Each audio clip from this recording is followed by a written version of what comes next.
How to avoid pitfalls and toxicity of any relationship is you do it according to Leviticus 16:2 and Hebrews 9:12. Every relationship that you have or every relationship that you encounter should be judged by the inner courts, the outer courts, and the holies of holies, where only the priests were permitted to go in the old covenant.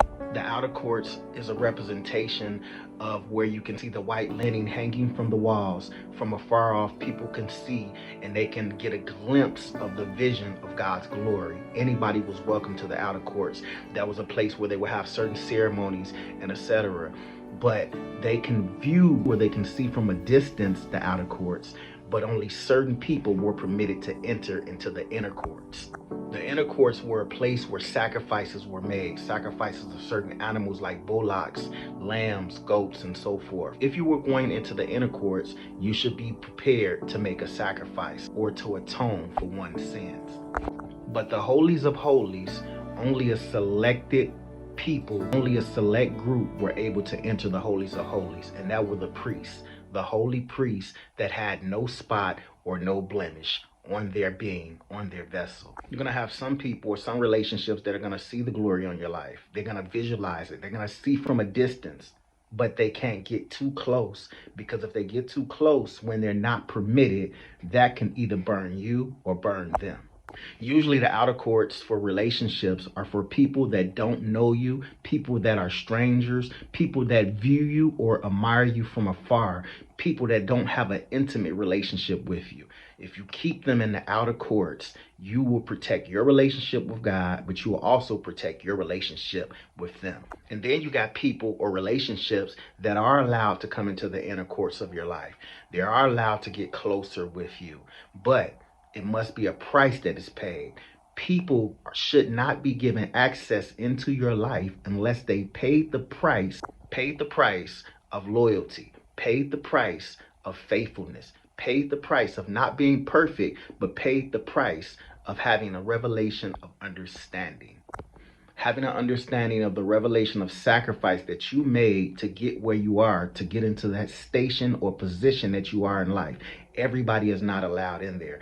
If you allow any and everybody into the inner courts of your life, you can damage yourself and you can also damage them, and you can damage the current relationships that you have.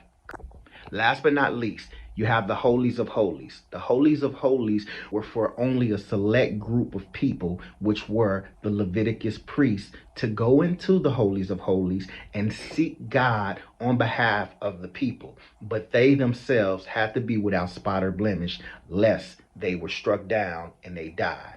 Some relationships may seem on the outskirts, on the outside, like it's good, like it's friendly, like the behavior patterns are intact, like the character of the individuals are intact. But unless they are tested, unless that relationship is tested by fire, the Bible tells us what? To try the spirit by the spirit.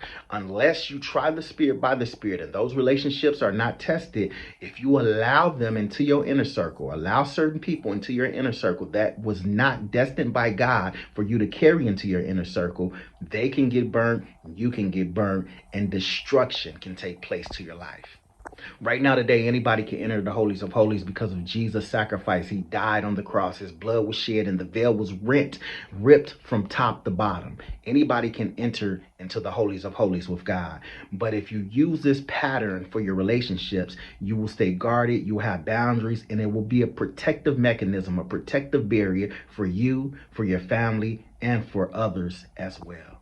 Only certain people should be permitted to come into the intimate part of your life. Remember, everybody has 3 points in their life. They have a public life, they have a private life, and they have a secret life. The public life, everybody can see. The private life is only for selective people. And the secret life is usually for you and God.